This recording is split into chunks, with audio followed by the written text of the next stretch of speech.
আপনারা আমাকে যারা ভালোবেসে ভোট দিয়েছেন আর যারা ভোট দেননি, আমি সকলের প্রতিনিধি। আপনারা সবাই একত্রিত হয়ে এই গোপালগঞ্জকে আমি একটা দৃষ্টান্ত স্থাপন করতে চাই। গোপালগঞ্জকে একটা শান্তির নগরী বানাতে চাই। গোপালগঞ্জে কোনো হানাহানি রাহাজানি, কোনো অন্যায় অত্যাচার জুলুম এইসব চলবে না।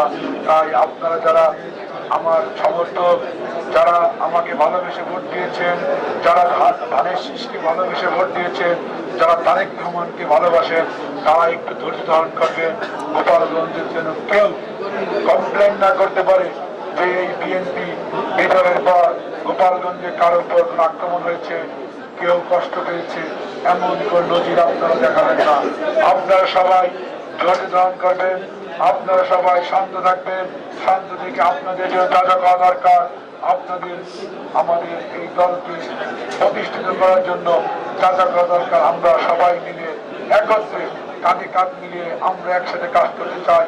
আমরা গোপালগঞ্জের তৃণমূল, গোপালগঞ্জের বিএনপিকে শক্তিশালী করতে চাই। আমরা দেখিয়ে দিয়ে চাই আমরা কোনো প্রতিশোধের রাজনীতি করি না, আমরা কোনো প্রতিশোধের রাজনীতি করবো না। আমরা সবাই একসাথে মিলেমিশে কাজ করবো, গোপালগঞ্জে বিএনপিকে শক্তিশালী করবো।